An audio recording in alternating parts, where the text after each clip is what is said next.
Hello and welcome to the Potential Psychology Podcast. I'm your host, Ellen Jackson, and it's my mission to share the science of human behaviour in a practical, fun and inspiring way. In each podcast episode, I interview an expert from the fields of psychology, well-being, leadership, parenting or high performance. I pick their brain to uncover what they know about living well, what tips do they have for you and I quiz them about how they applied their expertise in their own life. Join me as we discover simple, science-backed ways to live, learn, flourish, and fulfill your potential. Hello and welcome to the Potential Psychology Podcast. This is episode 68. I'm Ellen and I'm glad you're here. In fact, I'm wondering where you are right now. I often try to imagine where listeners are and what they're doing while listening to the show. I do know that some people listen while they're running or while they're driving, and I know that because you've told me so. I have been told also that you like to listen while you walk the dog, which I think is a lovely way to spend a little bit of your time each week maybe. Although I suspect the dog expects this every day, perhaps not the listening, but certainly the walking. Osher Ginsberg, if you listen to his podcast, actually asks listeners to tag him in what he calls podsies. So like selfies, but for a podcast. So you take a photo of wherever you are and what you happen to be doing while you're listening to his show and then tag him on Instagram or Instagram stories or wherever you popped it. And it's kind of fun to see where everyone is listening in from. So maybe, just as an idea, and if you're so inclined, take a photo of where you are right now, not while you're driving though, because that's not safe. Pop it on social media and tag me in it, usually at Potential Psychology on most of the things, because I'd love to see a little bit of your life while you're listening in, because I'm just sitting here looking at lines on a computer monitor and a microphone, which really is very interesting. So tell me where you are while you're listening, because it's bound to be more interesting than this right now. So in other happenings this week, I was speaking to a lovely listener, hello to Carly, who had popped onto the Potential Psychology website to complete a career personality profiler questionnaire, which is a little tool that we have available online, which you can use to explore your career interests and develop some insight into possible career paths if that's where you're at. And anyway, we were doing her debrief and the strength of love of learning came up. And this was actually a strength that we both share. It's one of my top 5 strengths. It was one of Carly's top strengths. And if you don't know what your top strengths are, or you have absolutely no idea what I'm talking about, I'll pop a link to what's called the VIA Strengths Survey in the show notes for the episode. I know you may be familiar with this because I know lots of our listeners are, but if you haven't, you might like to have a little explore. It is free to complete. And essentially, your psychological strengths are character traits that give you energy when you engage them. So they fuel your intrinsic motivation, they make you feel good, and they contribute to your well-being when you get to use them in your work or in any other of your activities. So Carly and I share this love of learning as a strength, which means that we both enjoy and we're really energised by learning for learning's sake. And we speculated that this may be a strength for a large proportion of our lovely listeners here on the podcast, including you. I know for me, it's a strength that fuels my desire to keep finding and conversing with the vast array of fascinating guests that we have here on the show, because I get to learn from each and every one of them. And it's also one of the reasons behind our partnership for this season of the podcast with the Wellbeing Evidence and Horizons Conference. So the conference is an education event, and the very purpose of which is to inform and enlighten and inspire those of us who have an interest in wellbeing and performance and resilience and health and happiness and buoyancy, particularly because I think many of us also have an interest in the science behind these topics. So the Wellbeing Evidence and Horizons Conference is a cool event to look forward to in 2020 to indulge your love of learning. I will certainly be indulging mine while I'm there.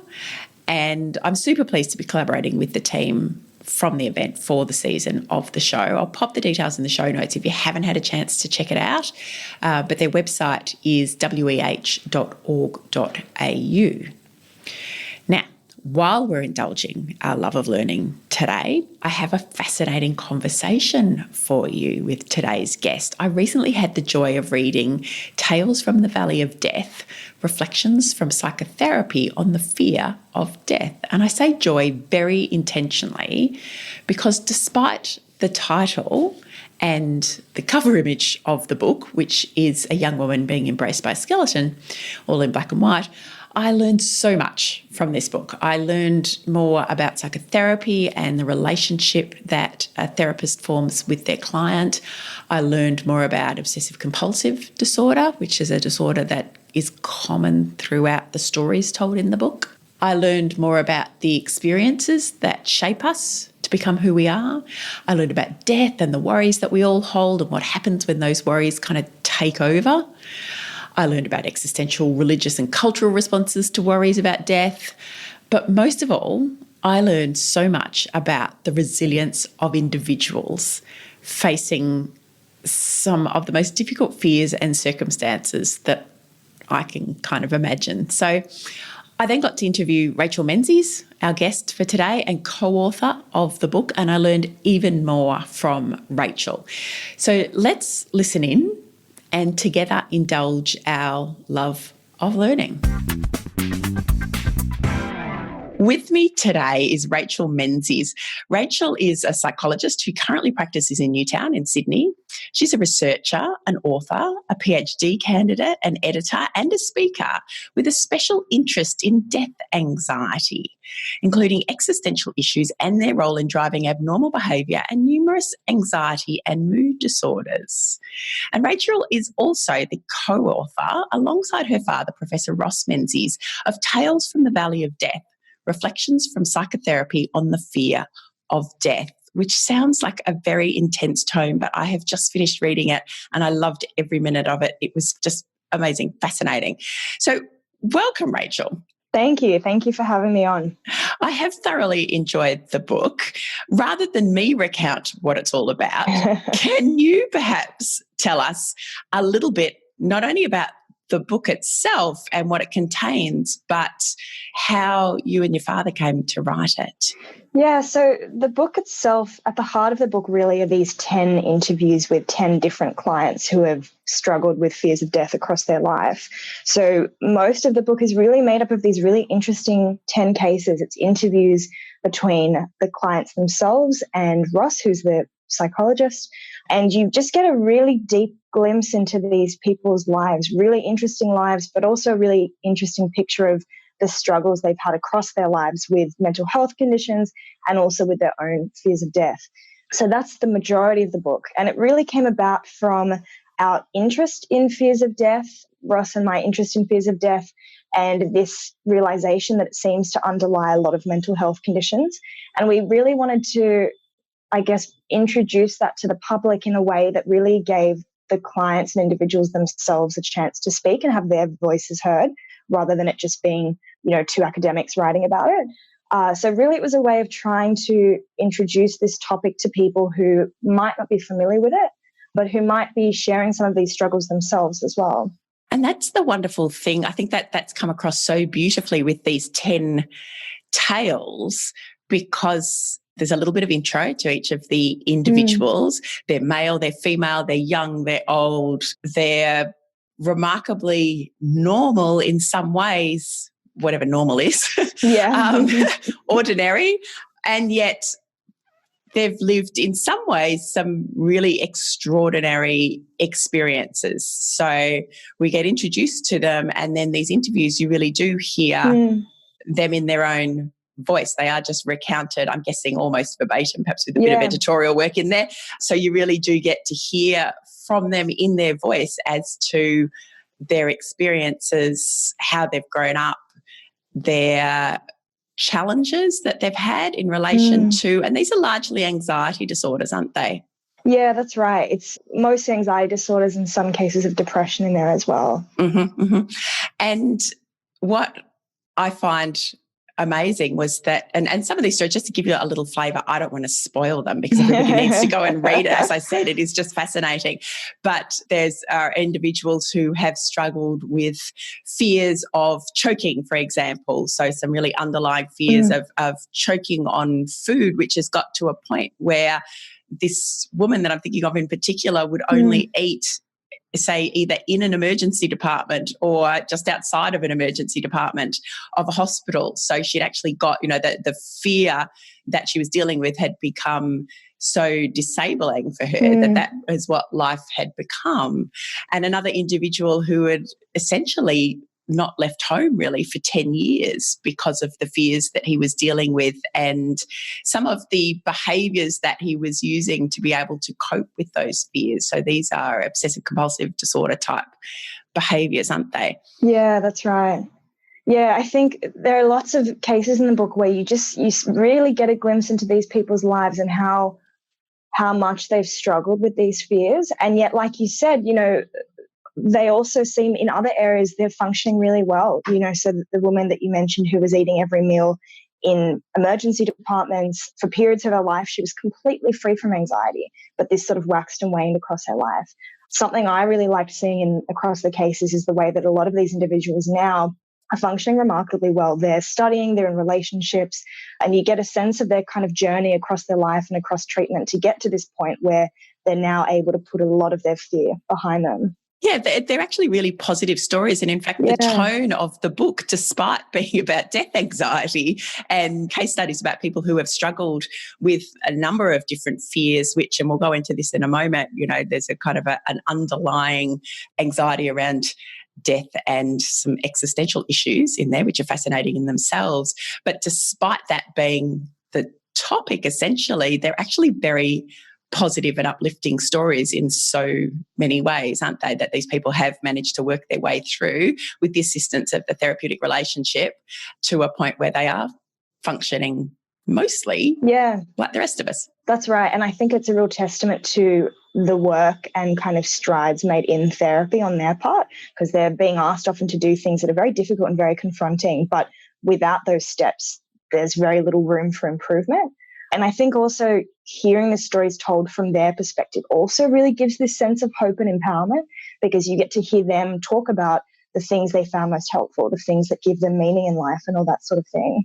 Yeah, and that is what makes it really real, isn't it? As you say, rather than having two academics speaking about these things at a conceptual level, although that in itself is really interesting, to bring it to life through the words of those who are living it. And the interview style, which I found really interesting, just having Ross there as the interviewer, capturing these case studies and being able to kind of, follow down little paths and pull themes together and reflect back and paraphrase, I suppose, in the same way you might in a therapeutic setting. Yeah, absolutely. Absolutely. It's interesting as well to read some of the interviews that you can see, you feel like you're in the room there, and you can see at certain moments in the interviews, little snippets come out that even Ross wasn't aware of, really crucial parts sometimes in these people's lives that just never kind of came up in the 20, 30, 40 sessions of therapy, but are coming up suddenly in this interview for the book. So that was, I think, really interesting to see how sometimes really crucial bits of people's lives are just sort of swept under the rug, even in, years of therapy.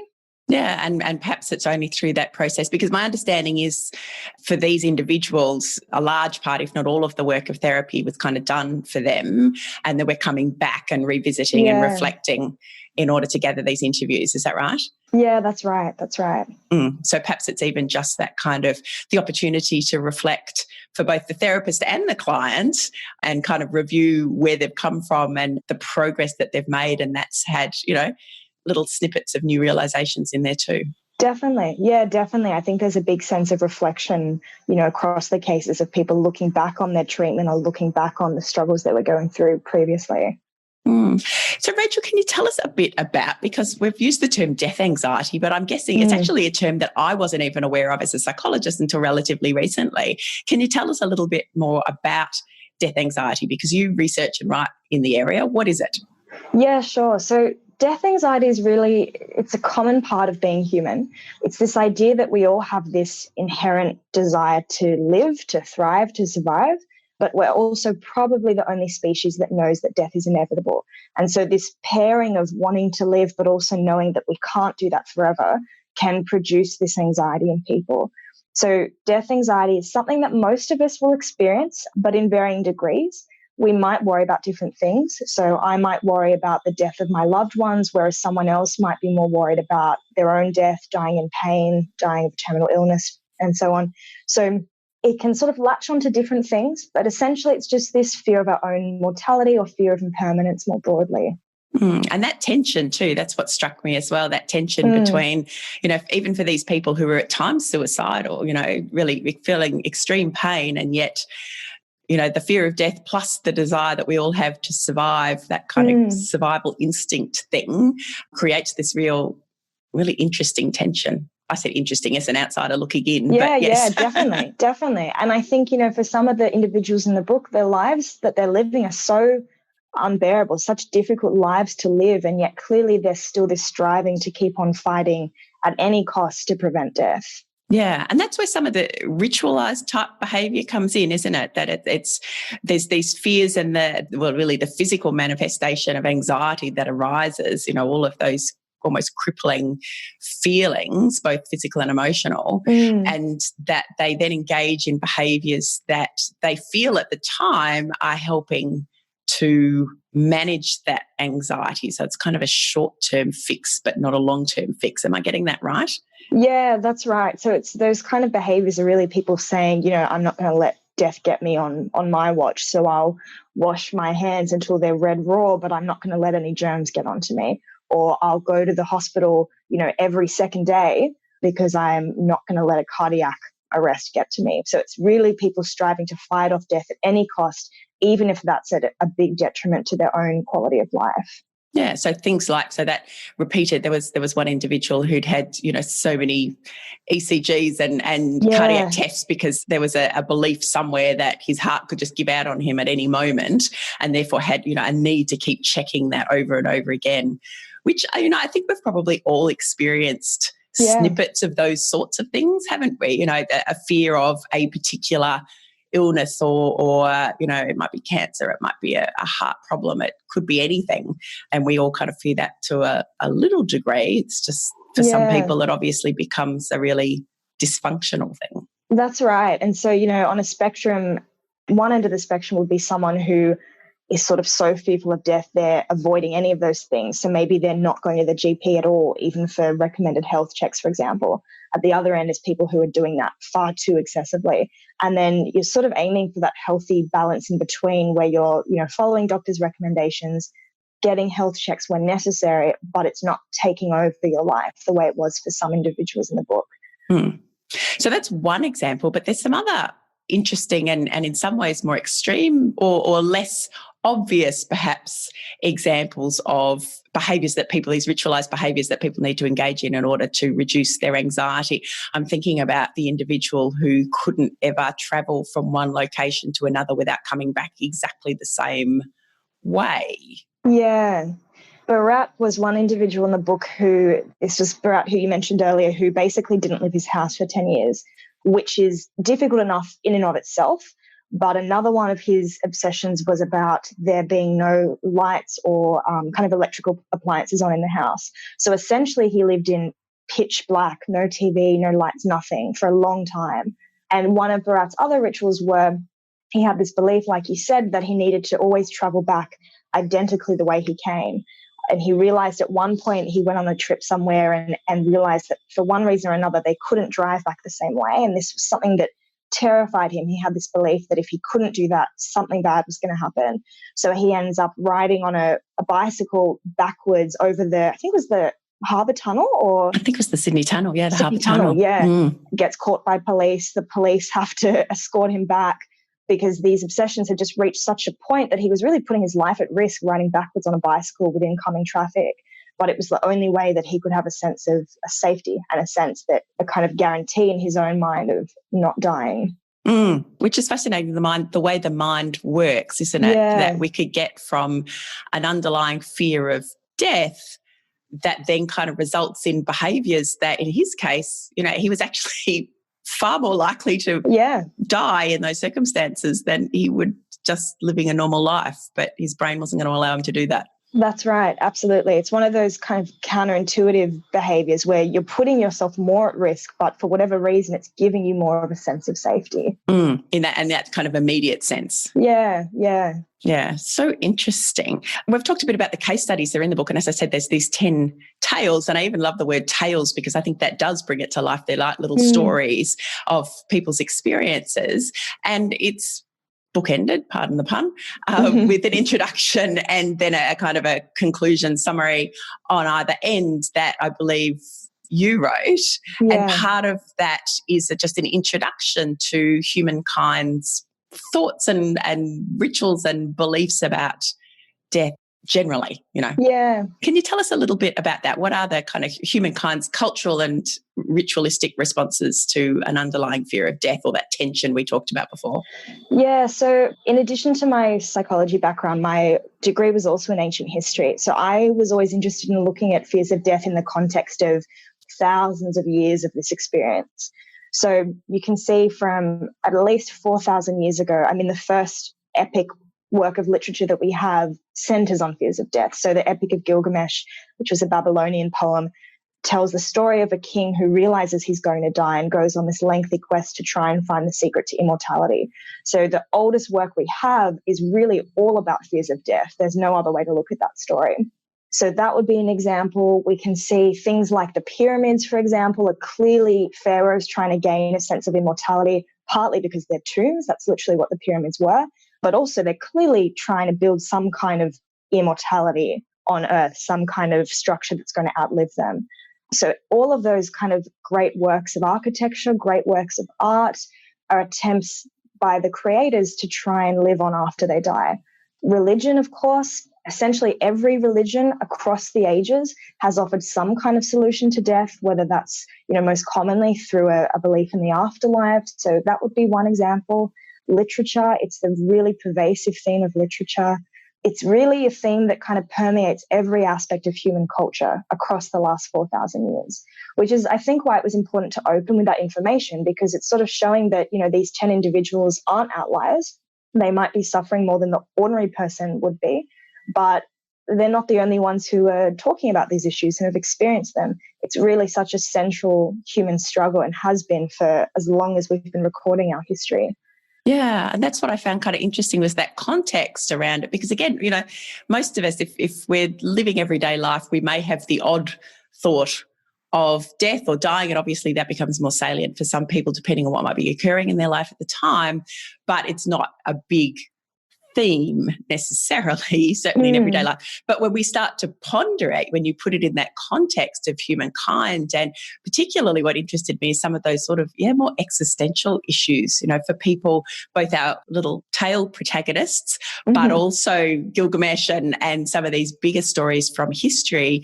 And as you say, artists and architects and people, that desire to leave a mark on the world, to feel like we need some evidence that I was here and I mattered, maybe, which is obviously something that some people feel more acutely than others, perhaps. Would that be right? Yeah, I think so. I think some people are more conscious of it than others. So some people, in fact, one of the individuals in the book, Aidan, talks about how his project of wanting to become a filmmaker, he admits, is his way of gaining some kind of immortality.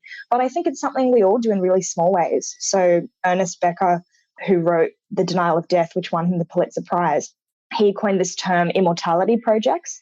And he says that all of us are striving for some kind of immortality project in different ways. So maybe it's having children and investing a lot of time in children, for example. Maybe it's, being an academic and publishing papers, or being a photographer and taking great photos that are going to hang on people's walls. So I think in a lot of ways, even if we're not conscious of it, a lot of our behavior seems to come back to, what can I do to leave my mark on the world when I'm no longer here? Yeah, which is really interesting, isn't it? Because as I said, I don't think I'd really given it much thought, but there were so many things in this book that prompted me to think about myself and my behavior, which is something that I'll get to in a moment as well. But yeah, when I reflected on that for me personally, it was like, well, my children will live on and their children. I've always had an interest in genealogy and family history. So that connection of generations through time, I'm just part of that puzzle, but because I have children now who will hopefully go on, they kind of continue it on. And while part of me thinks, oh, that's very self-important to think I need to leave a mark in the world, obviously it is. It's just part of being human. Yeah, absolutely. I think the real pickup in genealogy in the last couple of years and in, 23andMe and DNA and ancestry, I think that says a lot about how everyone, I'm the same, I'm really into genealogy. Everyone's sort of striving to get this sense of connection across time and the sense that I don't end at my death, I'll continue on through the next few generations. So I think all of those sorts of things are adaptive, helpful ways of coping with this fear, tracing your lineage, being interested in family history, taking vitamin supplements, all of those kinds of things are helpful ways of coping with the fear. But then, of course, in the book, we see those less helpful, more interfering ways of coping with the very same fear. And I think that's a really important point. I think that phrase of helpful adaptive responses. So if these are all fears that we have as human beings kind of underlie somewhere in our core, whether we're particularly conscious of it or not, there are things that we can do that help us to adapt and cope with those things. And clearly for some people, for reasons of family history, one of the things that interested me was the number of people. So Ross in the questions asks people about their parents' experience of trauma, for example, or of deaths that may have had an impact on them. So this clearly plays a part in what happens across those generations as well. Is that right? Yeah, absolutely. So we know, for example, that, there's a huge genetic or family history factor when it comes to anxiety disorders, but also things like early life experiences. So you mentioned losses. A lot of the individuals, I think 9 out of 10 of the 10 cases had some kind of early confrontation with death in some form or another, whether that was the death of a pet, the death of a grandfather, and other kind of general early life experiences. So we know that kids who are bullied, for example, have a 6-fold increase in the risk of having an anxiety disorder. So there's less research specifically on what leads to fears of death because it's quite a new area of research. But anxiety in general, of course, we know family history plays a big role. Early childhood experiences play a big role. And you see that play out for a lot of the individuals in the book.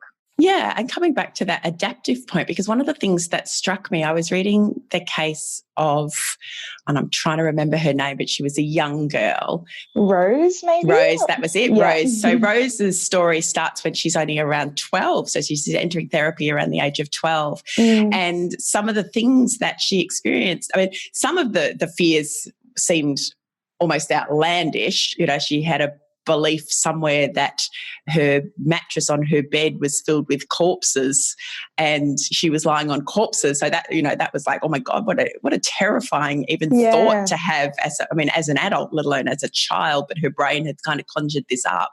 But some of the others were things that I think a lot of us have experienced. She'd seen taillights on cars through the window of her home and for some reason that had triggered a fear of, I can't remember if it was intruders, but it was just associated with a kind of a level of anxiety. And I know for me, with the current bushfires that are happening in New South Wales and in Queensland, I was around the age of 10 when Ash Wednesday occurred in Victoria, which is where I am. And I remember my parents were out for the night. We had a young babysitter and I remember, the sky had turned orange. We weren't even close. We were in, central Melbourne, but it was such a significant event that it had an impact across the whole state. And the sky had turned orange and there was ash falling in our front yard. And I remember feeling not necessarily terrified for myself. I felt very responsible for my younger sister because our parents weren't there. It was just the two of us. Oh, gosh. And it was, it was an upsetting evening, but I kind of held it all together because I had to be, what I thought to be the grown-up older sibling. But one of the things that I remember was going to bed that night, and in my bedroom as I lay there was a blind on a window and there was a doorknob. It was actually a window inside a door. So there was a doorknob there and the blind was kind of on the outside of the doorknob. So there was a gap and I could see this orange sky quite clearly. It was summertime, so it was still daylight savings. And from that night, I think every single night I stayed in that house for another probably 14 or 15 years. I had to pull that blind behind the doorknob so that there wasn't a gap and I couldn't see through that window. Wow. Yeah, it would have been terrifying. Well, it was just one of those funny because it resulted in this behaviour. So this is kind of a little glimpse into how these sorts of things form. Now, all I had to do was close the blind and I was fine. So I'm assuming that fits on the adaptive helpful end of the scale. But it was something that I had. It was like a compulsion. I had to do it. I was not going to be able to go to sleep in that room unless that blind was tucked behind that doorknob and I couldn't see that gap from that one experience. And it was just reflecting on that and then reflecting on a few other things. I suddenly went, oh yeah, I used to do, kind of little weird stuff that I would worry about and then little rituals I had to do, make sure doors were closed and make sure. So these are behaviours that perhaps, or maybe it's not, maybe it's just me. I'm assuming that lots of people everyone does that, right? No, I think that's right. I think I'm sure everyone could think of moments like that particularly from childhood, of the kind of irrational things you do to feel safe, So I know I was terrified of the dark as a child and I did all kinds of things because of that fear. And I think everyone has experiences like that where even as an adult, you might find you're checking the lock on your front door, for example, maybe a little more than you should. So it might not be on the OCD end of the spectrum, but maybe you're just a little more anxious about that sort of thing than other people would be. So I think all of us, the cases, even though there's such unusual stories, we can all kind of relate to small moments in them, which again shows that this is not an unusual, outlandish fear. It's so natural and something that everyone has some experience of feeling. Yeah, especially those childhood stories. I think because definitely. Perhaps as children, it's much harder to rationalise or even to understand things that are occurring in your life. If you hear or, understanding a parent's behaviour, for example, or the behaviour of the adults around you. So that was one of the other stories, I think, of Mary, who had grown up in an environment where the surrounding adults all had significant fears for very good reasons, but those things probably didn't make a lot of sense to her. So what she internalised perhaps was just a general anxiety about the world. Yeah, Mary's a really interesting case. And she's the first case in the book for a lot of reasons, but she was of Indigenous background and her family were of the stolen generation. So she grew up in this household where anytime there was a knock on the door, she was sort of shuffled away into a cupboard because her family was so worried that it was someone coming to take her away. So growing up in that kind of environment where you're getting all of these messages from your caregivers that the world is dangerous, that you're not safe, that people could just drop dead or take you at any moment, it makes sense that she goes on to develop this really crippling fear. And there are a couple of other cases like that across the book where parenting was either sort of too protective, it was anxious parents kind of sheltering their child in some ways, or on the other hand, parenting that was so hands-off that the child goes on to become quite anxious because they don't develop this sense that other people are around them to protect them and take care of them. So lots of really interesting examples, I think, of how we can almost kind of inherit trauma from parents, particularly in the case of the stolen generation and Indigenous history, I think. Yeah, that was a really interesting point of context for me. I think that really brought it home that if you have grown up in an environment where kids are just taken away and for not obvious or good reasons at all, how that fear could then perpetuate throughout generations and lead to significant issues, intergenerationally, if that's a word. Yeah, definitely. Incredible. Rachel, what's the science? So part of the premise of this book is that we have this underlying death anxiety, but also that it can then manifest in a range of mental health disorders for individuals. What does the science tell us about that side of things? It's a really new area of research, so it's only really been strongly driven in the last couple of years. So over the last few decades, there have been sort of correlational studies here and there showing relationships between fears of death and different disorders.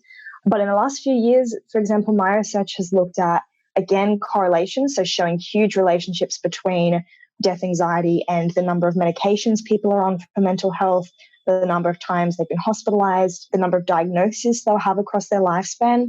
So one thing we know is that people typically accrue diagnoses across their lifespan. So if I'm presenting for treatment now with 2 diagnoses it's likely that across my life I'll end up having a total of 4 diagnoses. So this raises the question of, what's going on that people are receiving treatment for one disorder, but they're coming back a few years later with a different disorder. So my research has sort of suggested that fears of death might be underlying this, because we know that the higher someone's fear of death is, the greater number of diagnoses they'll have across their lifespan. And these effects remain significant when you take into account neuroticism and so on. So that's the kind of correlational research. But I've also done some experimental research looking at how reminders of death seem to impact relevant behaviors. So for example, in OCD, we know that reminders of death led people to spend twice as long washing their hands compared to people in a control condition. I'm doing a study at the moment looking at sort of body checking behaviors, so people who are checking their body for signs of illness. And we know that reminders of death lead people with those kinds of disorders, so panic disorder, illness, anxiety. Reminders of death lead those individuals to spend much more time checking their body, to say that they're going to go to their GP more frequently, and also to view their own body as more dangerous than people who haven't been reminded of death. So over the last couple of years, there's a really growing area of literature showing that reminders of death impact a whole range of clinically relevant behaviors, and fears of death also seem to be strongly implicated in the number of diagnoses, people's ratings of their distress, how severe their symptoms are, and so on. So it's a really new area of research. But so far, we're seeing really, really strong results that are quite uncommon to get in the social sciences. The effect sizes are really large. And I think it's a pretty clear indication that death anxiety is having some role in these mental health problems. Okay, so it's at that early stage, the early and from the sounds of things, very exciting stage of being able to say there are clear patterns here. We're seeing patterns. Perhaps this is something we really need to delve into further, to do that further research to understand, what perhaps is some of the causality in there.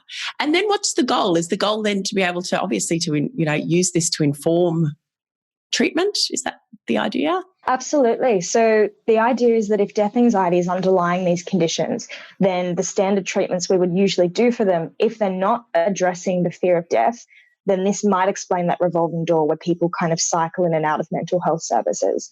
So my goal has really always been to try and develop more effective treatments to specifically target these fears. So at the moment, I'm about to start a clinical trial for an online treatment, a CBT, so cognitive behavior therapy-based treatment of fears of death. And hopefully, if we're specifically targeting that worm at the core, we would expect that people would see general improvement in their mental health.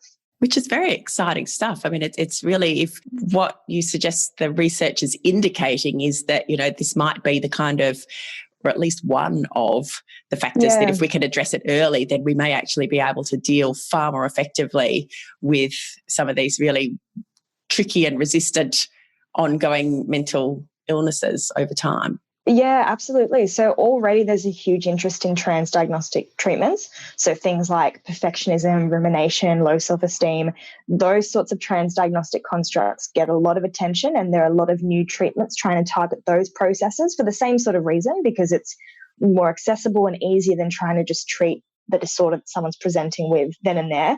And interestingly, in some areas, death anxiety seems to play a much bigger role than these well-established transdiagnostic processes.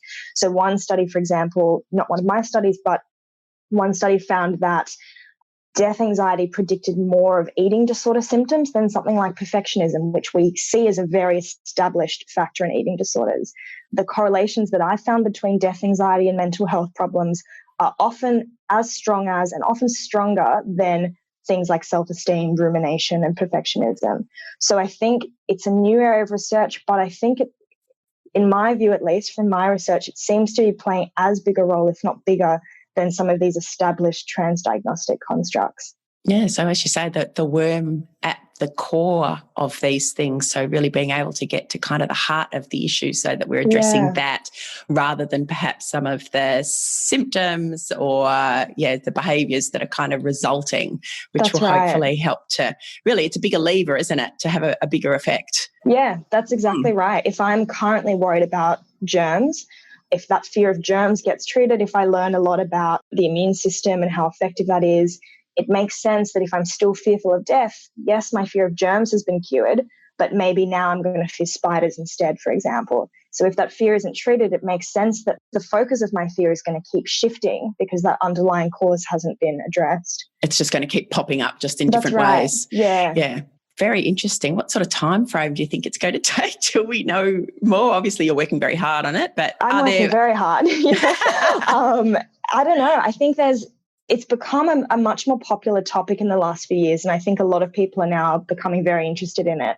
So I know, for example, there are a couple of students at Sydney Uni working on this. So Matteo Zaccala, actually, we just had a paper accepted today on death anxiety. Congratulations. Thank you.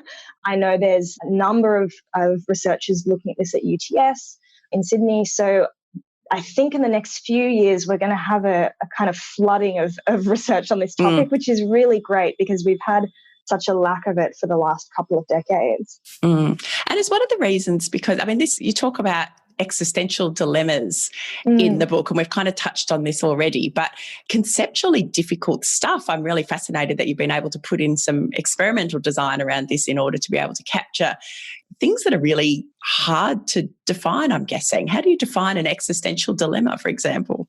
It is a sort of broad concept. Really, it's anything where, the existential philosophers would say it's when there's some kind of conflict. So we mentioned the conflict between striving to live but knowing we're going to die. They talk a lot about meaninglessness. So as a species, we're a species that really wants a sense of purpose and meaning, but we've kind of been thrust onto this rock hurtling through space where there's no inherent meaning to anything in our environment. They also talk about the idea of isolation. So as a species, we crave social contact and social relationships, but we can only ever see the world through our one set of eyes. So I can never truly get into the head of my partner or my closest friend. So these are the sorts of existential issues that these philosophers are referring to. And you can see how clinically they would be very relevant. So meaninglessness is, of course, something people talk about a lot. Same goes for isolation. So they're these really human experiences that are seen as the kind of inescapable facts of being human. So I can never escape the fact that I can only ever see my world through my own set of eyes and not through the eyes of my partner, for instance. And that's how you wrap the book up, isn't it, in a final chapter that looks at some of these existential issues and what the philosophers or the constructs that they've created to be able to help us to understand some of this stuff. The meaning and meaninglessness, which again is a theme that comes through in the stories from our individuals. And that fascinates me because I work in the field of positive psychology. So we're looking at meaning and purpose is really coming through as one of the strong themes in what contributes to a thriving, flourishing life. So it's almost like kind of looking at it from the other end of that spectrum. Not having it is leading perhaps to levels of anxiety and distress. The goal is to create more of it to be able to thrive, and probably most of us somewhere in the middle on that spectrum. What's your take on that sense of meaning and purpose? What do our protagonists tell us in the stories about meaninglessness? Yeah, so a lot of the individuals in the stories talk a lot about how finding meaning was crucial for them. So Mary is probably one of the best examples of this. It was Mary who we've talked about with the Indigenous background and who was eating every meal in emergency departments. She talked about how when she was a teenager, she had 2 years where she was completely symptom-free, where every single one of her fears went away. And the only change at this point in her life is that she had a job for the first time. It wasn't a particularly sort of high rank job. She was working in fast food, but for the first time, she had this sense of purpose and this sense of independence. And for that entire time, all of her symptoms went out the window. So she was a really striking example of the importance of purpose. And a lot of them talk about purpose in different ways. So Rose, who feared that her mattress was full of corpses, for example, I particularly liked her case. She talks now about how she's working, I think, as maybe a volunteer at a veterinary clinic, and she's caring for the animals there, and that gives her a sense of purpose, which she's found really helpful. So I think meaning can be one of these things that can really help allay some of these concerns for people. That if we can find some kind of purpose, if we can feel like we're giving back, for example, that seems to be something that's quite powerful in getting rid of these fears. And I think that's what's so striking about those stories is that they're examples of, when we think, especially if we're sort of thinking in these kind of broader philosophical terms about meaning and purpose, we think about it as being some kind of grand experience that we have to have, that we need to seek and pursue throughout our lifetime.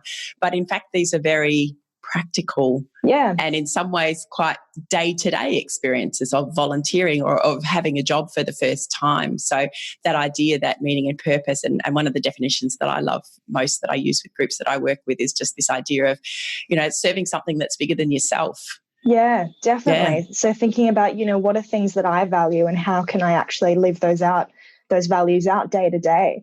You're right. It doesn't have to be, you don't have to start some revolution.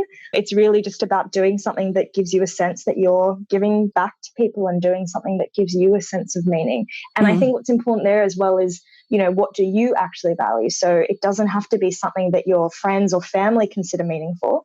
If your idea of meaningful is volunteering in your community garden, that's meaningful. That's something that's going to be helpful to you. Yeah, and I think that's why I like that kind of doing something that serves something bigger than yourself, because I know when I talk to groups, sometimes it's the example of, I volunteer at the local footy club. I just love being there every weekend. I love being part of something bigger. I love the teams. I might be helping with rosters or canteen or whatever it might be, but it's that sense that I'm here, I'm useful, I'm part of a bigger community, and helping people, as you say, to tap into that stuff that's meaningful for them. So there isn't kind of, meaning and purpose is not a big thing that we all have to go find. We're probably doing it.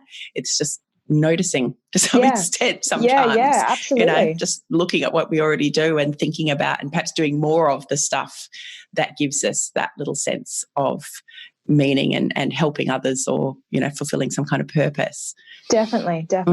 And so fascinating that, as you say, for some of the stories that we're looking at in the book, that they are perhaps not entirely symptom-free like Mary, but, there's when they start to feel that they're doing something, they're also starting to feel better. Absolutely, yeah. So for some of them, it was through, environmental activism. For others, it was through, creating films or creating some kind of artwork. Photography is another one that comes up in the book.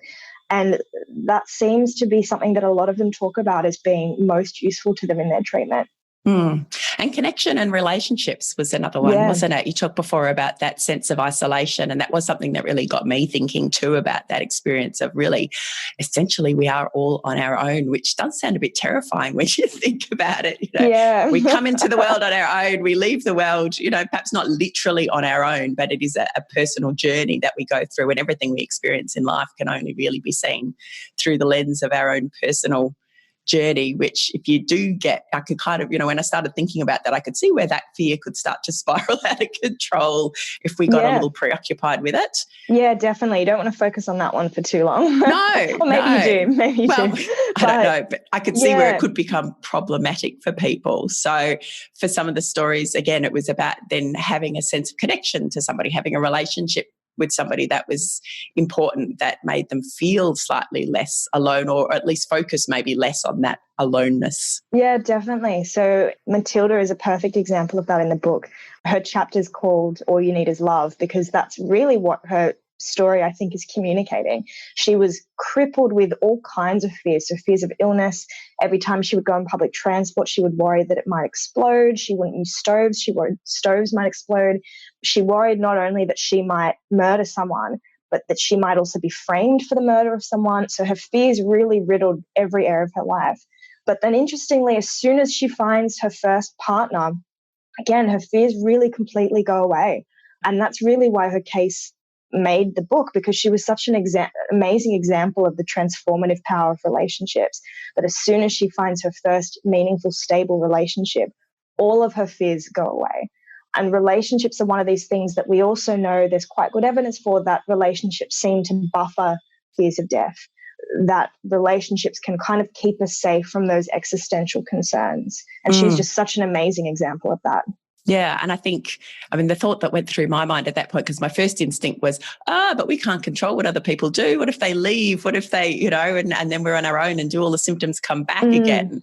But I suppose the broader point is that we can foster a number or a range of different relationships. And we do hopefully all have a number of range of different relationships in our lives. And that might be enough of a buffer. Definitely. So even if it's not a kind of romantic, intimate relationship, those connections with other people seem quite powerful. We know, for example, that when you remind people of death, they show all of these behaviors suggesting they're seeking relationships. So if you give people a death reminder, for example, they sit closer next to strangers in a group discussion, for instance, or they report greater commitment, greater attraction to their current partner. So death seems to kind of drive us to connect with other people, whether that's our partner, whether that's even just strangers in a group discussion. So relationships in any form seem really transformative. And so fascinating because that comes through so strongly in the happiness research as well, in the positive psychology research, that both that sense of meaning and purpose, but also that connection and relationships are so fundamental to us being able to kind of thrive and survive and flourish in our lives. So again, you know, same concept, different ends of the construct. Rachel, I just want to ask you really quickly, because one of the things that comes through in the stories is a little around the treatment, and it's not something that any of the stories focus on in any significant way, but it's mentioned, and that is this idea of exposure treatment, I suppose, or exposure as a form of treatment for a lot of people in these fears. Can you just really briefly tell us a little bit about how that works? Yeah, of course. So at the moment, exposure therapy is the only treatment that we have good evidence for in helping fears of death. And really, exposure just involves gradually, step by step, exposing the individual to their fear. So, for example, if I have a fear of dying of a terminal illness, it might be getting me to write down a detailed story of imagining myself diagnosed with the illness. And then maybe I read it over and over again until my anxiety comes down. It might be getting me to picture my own funeral, for example, or make funeral arrangements or write a will. So the idea with exposure in general is really about facing and confronting the fear rather than avoiding it. So we typically have this urge to avoid things that give us anxiety, but if there's no actual threat, if the anxiety is unfounded, then we want to actually face the fear. So in the context of fears of death, this is really getting people just closer to confronting death. So maybe it's watching movies with themes of death, reading a book with a character who's dying, anything that gets people actually thinking about and talking about death rather than avoiding it. So it seems counterintuitive in that. And I suppose it's the same, you know, when people who use exposure therapy for fear of spiders or fear of flying or those sorts of things, it's the same process, isn't it? That's just right. a gradual exposure to the thing that's creating the anxiety. It just seems more extreme when your fear is death, and that we then ask people to really confront death, because it's a confronting thing for the majority of us to have to deal with. For somebody who, you know, has experienced such significant levels of anxiety around it, it just feels even bigger. Yeah, I think it is a confronting thing for everyone to think about. But I do think part of that is because we don't talk about it and we avoid thinking about it. So, of course, if I avoid thinking about my own funeral, for example, it makes sense that when it does cross my mind, it's going to give me a bit of panic. Whereas if I'm thinking about this every day, that panic is not going to stick around for very long. So the idea is if we can face the fear rather than avoiding it, it's going to reduce the anxiety. And I think it's probably also going to change the way we think about death. So it's probably also going to challenge some of our beliefs about, you know, how we might cope with the death of a loved one, for example, if we're actually thinking about it more often than we would otherwise if we're avoiding it. And that's such a lovely point, because I know there is a push more generally in our community to start thinking and talking about death as part of life, as being, which it is, you know, a very normal experience, and being able to normalise it. I was speaking to somebody locally who's training as a death doula. So somebody who actually, like a birth doula, is there to support loved ones, families and the individual themselves through a death. So the fact that there's that in existence, there's a wonderful book, and the name escapes me at the moment. It's The Bottom Drawer, something like that. I'll find it and put it in the show notes. But again, it's designed to start conversations about death and dying. So yeah, maybe for all of us, there is a benefit to just a little bit more exposure in order to reduce a bit of general anxiety. Yeah, absolutely. I think thinking about death really changes your perspective on a lot of things in life. And I've been personally thrilled to see in the last few years this real upsurge in the death positivity movement and lots of books coming out on the subject, which I think is a really good sign that kind of society, I guess, is moving in the right direction and talking about this thing that happens to all of us, rather than sort of pretending that if we don't talk about it, it's somehow not going to happen. So I think it's a great time at the moment, particularly for this kind of work, in that there's a lot of resources out there to get clients reading. So it's the perfect time for these kind of things to come out in terms of homework for exposure tasks and that kind of thing, getting people to read a lot of these amazing books that are out at the moment on death. Because again, you know, keeping it in silence doesn't really do anyone any favors, I think. Yeah. So, Rachel, I'm going to close by asking you, because you're clearly immersed in this Yeah. every day. What has this immersion in the topic of death done for you? What have you learned, or how do you feel that it's been beneficial to you?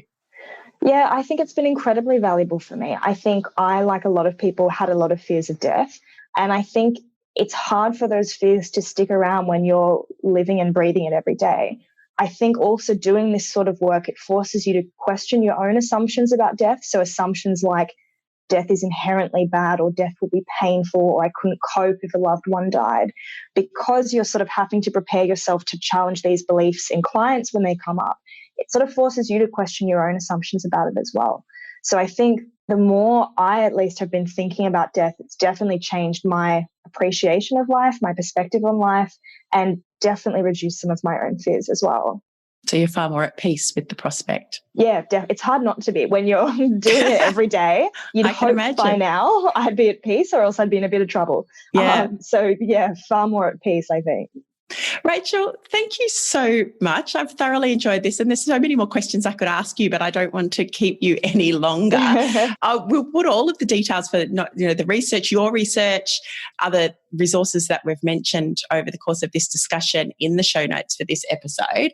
And of course, I absolutely encourage everybody to get hold of a copy of Tales from the Valley of Death, Reflections from Psychotherapy on the Fear of Death. It's published by Australian Academic Press, and it's out now. Yes, out now. Wonderful. Again, I'll put a link so that people can find out where and how to get hold of their copy and read it. I think if for no other, aside from the fact that it's filled with just the most captivating stories and exceedingly easy to read, it, I think, perhaps does go a little to that conversation we were just having about perhaps all exposing ourselves a little bit more to the prospect of death, the conversations around death and thoughts of both death and our existence, and therefore perhaps helping us all to be like you and a little more at peace. Yeah, thank you. We're honestly so proud of this book, and we really do think it can help a lot of people. I think it will. I'm quite sure it will. It's just wonderful. Congratulations, Rachel, and also to Ross on the book and all the work that you're doing. I'm going to follow with interest your continued research so that I can keep learning as you keep discovering. And thank you again for your time today. Thank you so much for having me on. How fascinating was that? Tales from the Valley of Death is published by Australian Academic Press. It's now available both online and in bookstores in hard copy. And I've popped a link in the show notes if you'd like to get yourself a copy, which I highly recommend that you do.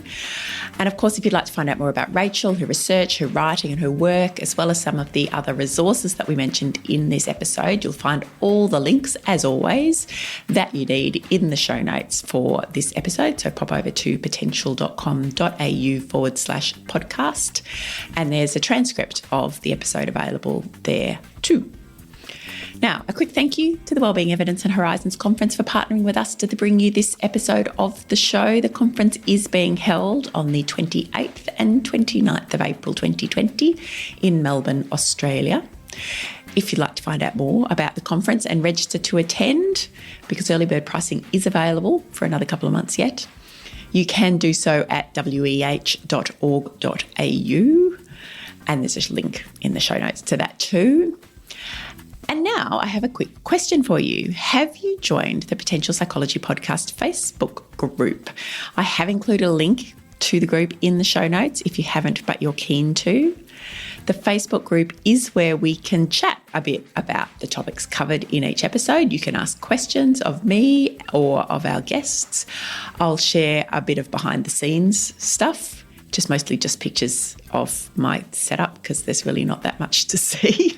Although I did share a picture of me doing some work to prep a recent episode on a bus at 9:30 at night. So it gives you a little insight into the high glamour world of the podcaster. There's a series of videos at the moment that I'm including in the group. So there's one a week for 12 weeks. And these are from the world's leading lights in positive psychologists. So our, superstar researchers and practitioners talking about a range of topics, everything from parenting to workplace wellbeing to resilience to positive education to post-traumatic growth. And that's just a sample of it. So there's one a week in the group for the next 12 weeks. I'm also adding links to books and articles articles, because I know that you love to learn. And it's really anything and everything that you want it to be, because it is a community space. That's what I've established it for. So to find us, just follow the link in the show notes or search the Potential Psychology Podcast on Facebook. The group should pop up, send a request to join, and I'll add you in. It will be lovely to have you there. Okay, so next week, there's no guest next week.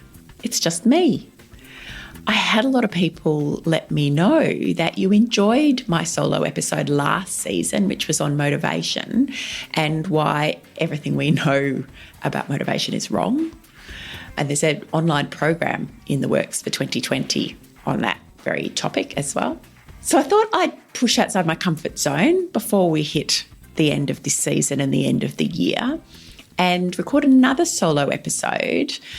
And that's what's coming up next week. And the topic is procrastination. So another one of my favourite topics. Why, when you think you're procrastinating, you're probably not. And most importantly, what does the research tell us about what we can do to stop it? So that's next week on the Potential Psychology Podcast. I'd better get recording. I can't wait to share it with you. But in the meantime, as always, stay safe, go forth and thrive, flourish and fulfill your potential.